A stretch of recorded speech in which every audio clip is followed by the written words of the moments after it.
it's Karen from the University City Public Library, and I'm back to introduce the last book in our Treehouse book club season.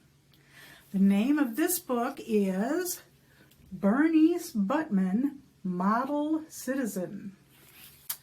And as you can tell, it's a story of Bernice Buttman, who is a girl who comes from a family of bullies, and she gets bullied by them, but then she bullies other people, and she's not very well liked.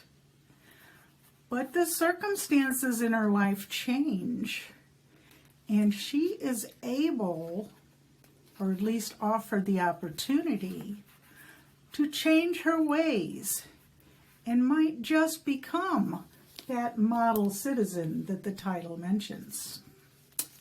So I'm going to read the first chapter, and the first chapter is called Don't Go Breaking My Heart. Here are the things that I, Bernice Buttman, was awesome at. 1. Burping the alphabet. 2. Blowing up stuff with firecrackers. 3. Wearing the teachers and puny kids of Oak Grove Elementary School into nubs. I was less great at knowing what to do with myself during recess. I sat on top of the monkey bars, feeling like a booger on a cheese ball, out of place and unwelcome. Kids whirled all around me, talking to their buddies and playing games, but nobody came within arm's length of me. That was probably real smart. There was only one kid in the whole mess that I didn't want to clobber. Oliver Stratz stood in a small knot of kids huddled against the wind.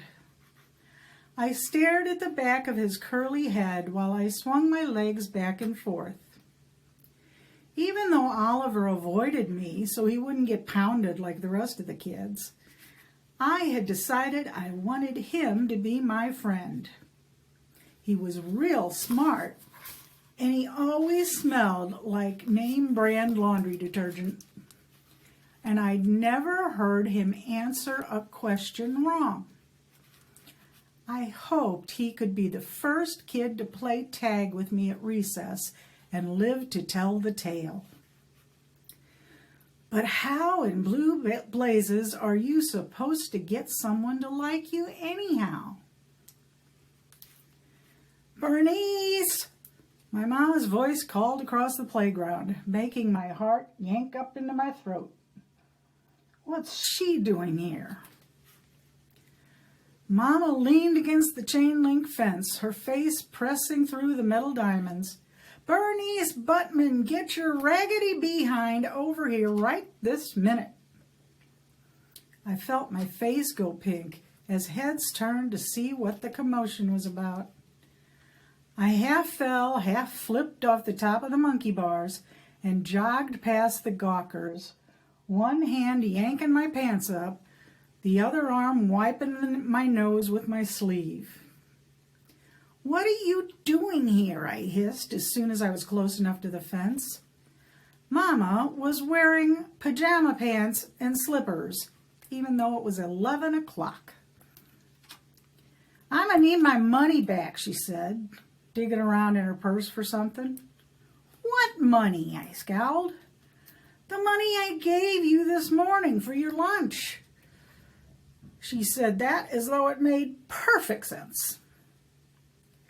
But I need that money to eat, I said, very aware of all the kids who were staring and pointing and laughing that very second. Mama threw her hands in the air, as though I was being completely unreasonable.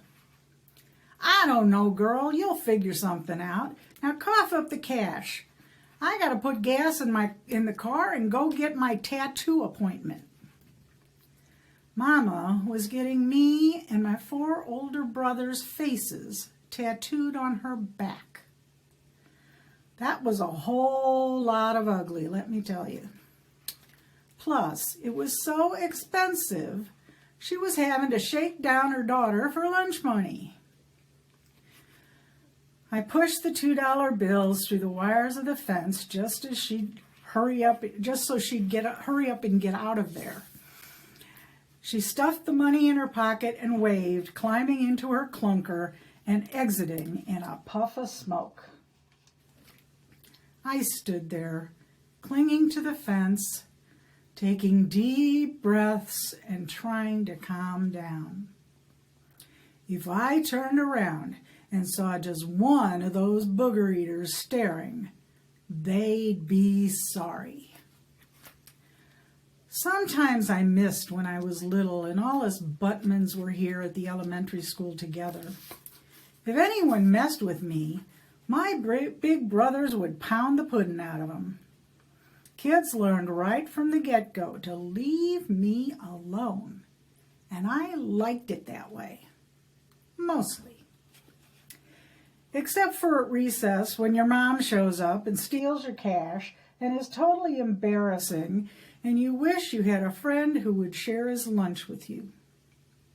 It was time to put my plan into action.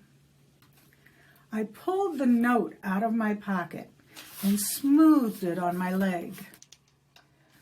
My first version had been scrawled in marker, but I reckon my handwriting looked so messy, so I'd redone it with letters out of a magazine. Dear Oliver, do you want to be my friend? Yes or no? Bernice. I wanted it to look fancy, but I think I might have ended up with it looking like a ransom note. I stared at the back of Oliver's head again and tried to decide if now was the right time to give him the note. Gina Sullivan laughed her fool head off about something Oliver had said. I took a few steps closer, real stealthy-like, and strained to hear what they were saying. Did you see how many chins that woman had? Gina said, loud enough that everyone within half a mile of the school could hear. My stomach suddenly felt cold as ice. That loudmouth girl kept talking. I'll bet you Bernice will look just like her when she's grown. My hands balled up into fists. Oliver's voice was quieter, but I still heard him plain as day. I heard they steal toilet paper from the gas station bathroom. Not him. The rest of the kids could talk, but not my soon-to-be best friend. My ears filled up with a roaring, and before I had a second to think things through, my feet had marched right over to the group of snot-nosed fifth graders.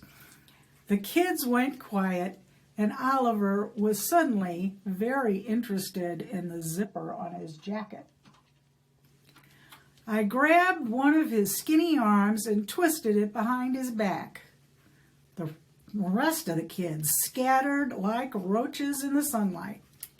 Ow! Oliver squealed. Come with me, I said, my voice as sweet as sunshine. I've got a present for you. I don't want a present, Oliver said, his voice high and wobbly. Okay, then maybe you've got a present for me. I found that pile of dog dew I spotted earlier, and I pushed Oliver's face right up next to it. There's something I've been meaning to ask you, Oliver. How would you feel about me and you being friends? No way, and he tried to squirm out from under me, but I outweighed him by about 1,000,000 pounds. All I had to do was lean forward a smidge, and his nose would touch the poo. It would serve him right for talking bad about me in front of everyone. him being my best friend and all. The little twerp's voice squeaked, and then he talked through gritted teeth. Oh, gosh. Oh, man. Let me up, Bernice. I'll be glad to, when you say you'll be my friend. Okay, fine, Oliver whined. The recess bell rang, and the other kids, who had been watching from a safe distance, ran to the red brick wall to line up. I stood slowly and gave Oliver's backside one tiny kick, sending him sprawling, only 1 beard second away from a pile of dookie. A beard second is the average length a beard grows in 1 second. Google it. He scrambled backwards, pinching his nose. You need Jesus, Buttman. You're the meanest girl I know. Maybe I did need Jesus, but at least my stomach wasn't going to be grumbling at lunchtime. Too bad for you, 'cause I'm your new best friend. I wadded up my friendship invitation and threw it at Oliver's head. What did your mom pack for lunch?